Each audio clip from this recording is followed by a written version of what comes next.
Hello there, and this is Chris, and today we'll be discussing the many causes of the Civil War. First off, I'm going to begin with the Missouri Compromise. The Missouri Compromise really represents the first time anti-slavery and pro-slavery interests have clashed in U.S. history. The issue is that there were already 11 free states and 10 slave states. While the bill introduced would make the new state of Missouri a free state, eventually the decision was reached to make Missouri a slave state. In 1828, the Union planned to raise tariffs. After 4 years, South Carolina decided they weren't okay with that. The main reason this tariff was such a big deal is that during the 1820s, the U.S. had a depression of sorts after tariffs employed in 1812. South Carolina was debatably hit the hardest, which caused their politicians to heavily blame the government on the economic downturn.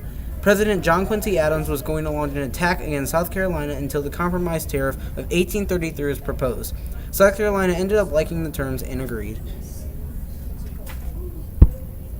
One of the more important events of the antebellum was the introduction of the Compromise of 1850. It mainly consisted of making laws that made California's free state, giving popular sovereignty to Utah as well as Mexico, and employing a form of the Fugitive Slave Act. Henry Clay was the orchestrator behind the bill and introduced a rough outline of the compromise. John C. Calhoun was against the bill and said the North should stop trying to limit slavery. In the end, Congress split up the bill into smaller sections for congressmen to vote on individual sections based on their interests.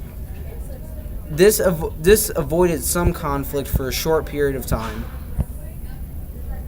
On May 30th, 1854, Congress passed the Kansas-Nebraska Act. The act was enforced to allow citizens of the new territories, Kansas as well as Nebraska, to make the choice whether or not they wanted to allow slavery in their respective states. The act was also adopted to repeal the Missouri Compromise. Eventually, both new territories joined the Union, but there was a lot of conflict before Kansas's decision was made. Bleeding Kansas was a 7-year-long border war lasting from 1854 to 1861.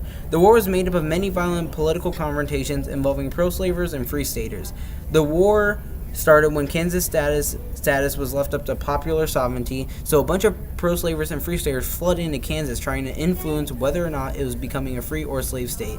John Brown, a famous abolitionist, led the anti-slavery rallies. The war ended going in the abolitionists' favor, seeing as it became a free state.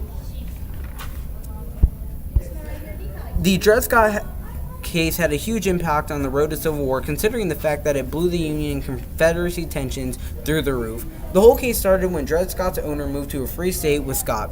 When leaving to go back to Missouri, a slave state, Dred Scott said he should be free because he was in a free state.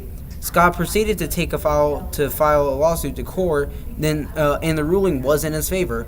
Although the Supreme Court stepped in, said that the lawsuit was invalid, considering the fact that he's a slave and he doesn't even have the right to file a lawsuit. On November 6, 1860, Abraham Lincoln was elected into presidency without getting a single Southern Electoral College vote. This made the soon-to-be Confederacy think that their vote meant absolutely nothing. This set the stage for the secession of December 20, 1860. After the South's extreme upset over the election of Abe Lincoln, they decided to separate from the U.S., becoming the Confederacy. Only 7 states left at first, and at the head of it was South Carolina. After April 12, 1861, the Battle of Fort Sumter, more states seceded.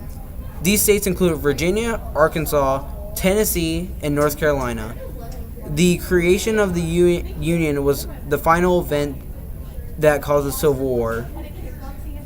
Abraham Lincoln made his first move by attacking Fort Sumter, saying that if he let the Confederacy secede, it would set a bad example for the future.